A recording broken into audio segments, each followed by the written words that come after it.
அனைவருக்கும் வணக்கம். இது உங்கள் எண்ணகம் சேனல். நான் உங்கள் எட்வின். அன்பிற்குரியவர்களே, முன்னொரு காலத்தில் ஒரு பணக்காரர் இருந்தார். அவருக்கு பாட்டன் முப்பாட்டன் அதற்கு முன்னதாக வாழ்ந்தவர்கள் எல்லோரும் சேர்த்து வைத்த நிறைய சொத்துக்கள் இருந்தது. அதற்கு மேலும் அவர் அந்த பணங்களை வைத்து அந்த சொத்துக்களை வைத்து மேலும் மேலும் பணத்தை நன்கு சம்பாதித்தார். தனக்கு 2 மகன்களும் நன்றாக வளர்ந்தார்கள்.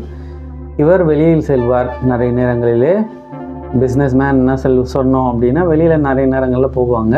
அங்கேயே நிறைய கையேந்துபவர்களை பார்ப்பார். அவர்களுக்கு பணம் ஒன்றும் இல்லாதவர்கள் கூட ₹1 ₹2 கொடுப்பார்கள், அல்லது அவர்களால் முடிந்த உணவு உதவி இல்லை ஒரு தேநீருக்கான உதவி, இந்த மாதிரி ஏதாவது செய்வாங்க. பட் அவருக்கு அந்த மாதிரியான எண்ணம் வந்ததில்லை. காரணம் என்ன அப்படின்னா, அந்த ₹1 ₹2 கூட தன்னுடைய மகன்களுக்காக தன்னுடைய மனைவிக்காக சேர்த்து வைப்பது நலம், மற்றவர்களுக்காக நாம் ஏன் செலவு செய்ய வேண்டும் என்கின்ற அந்த கண்ணோட்டத்தோடு பார்ப்பார். நாட்கள் சென்றது. மகன்களுக்கு திருமணமான கையோடு அவங்களோட ஒய்ஃபுங்க இருப்பாங்க இல்லையா, அவங்க கேள்வி கேட்குறாங்க. இங்கேயே இருக்கீங்க, எப்படி உங்களுக்குன்னு பங்கு வேணும்ல, நம்ம சந்தோஷமாக இருக்கணும்ல, நமக்கு குழந்தை குட்டிங்க வரும்போது அவங்களுக்குன்னு தனியாக சொத்து இருக்கணும்ல அப்படின்னு ஆரம்பிச்சிருச்சு 2 பேர் வீட்லேயுமே. அவங்க என்ன பண்ணுறாங்க அப்படின்னா, இந்த மாதிரி அவங்க அப்பா கிட்ட முறையிடுறாங்க. பாப்பா, இந்த மாதிரி என்னுடைய மனைவி முறையிடுறாங்க அப்படின்னும்போது அவர் என்ன சொல்கிறாரு, சரி ரைட்டு, இருக்கிற சொத்தை உங்கள் 2 பேருக்கும் நான் பாதியாக பிரிச்சிடுறேன் அப்படின்னு சொல்லிட்டு பாதியாக பிரிக்கிறாரு. கொஞ்சம் அவர் வச்சுக்கிறார். தன்னுடைய மனைவிக்கும் அவருக்கும் கொஞ்சம் சொத்துக்களை வைத்துக்கொள்கிறார். அப்போது அவங்களுக்கு பிரித்து கொடுத்துட்டார். அந்த கொஞ்சம் சொத்துக்களை வைத்து ஒரு சில வருடங்கள் அவர்களால் வாழ முடிகிறது.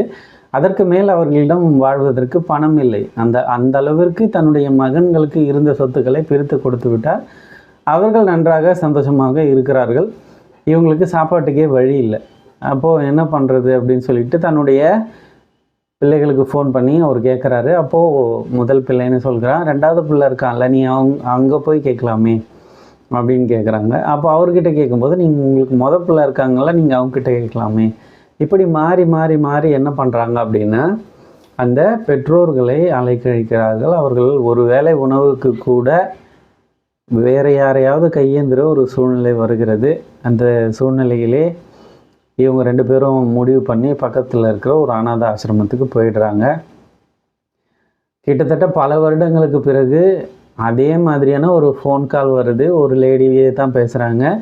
இந்த மாதிரி நாங்கள் ஒரு அனாதை ஆசிரமத்துலேருந்து கால் பண்ணுறோம் அப்படின்னு சொல்லிட்டு இந்த மாதிரி இங்கே உணவு இல்லாமல் நோயால் அவதிப்படுகின்ற பல ஆட்கள் இருக்கிறாங்க. அவங்களுக்கு ஒரு வேளை உணவுக்கு இவ்வளவு செலவாகும், உங்களால் அளிக்க முடியுமா அப்படின்னோடனே கண்ணீர் விட்டுட்டே அவர் என்ன சொல்கிறாரு, அம்மா நீங்கள் சொன்ன அதே அனாத ஆசிரமத்தில் தான்மா நானும் இருக்கிறேன், நானும் இங்கே அதே சாப்பாட்டிற்காக ஏங்கி தவிக்கிறேன் அப்படின்னு சொல்கிறாரு.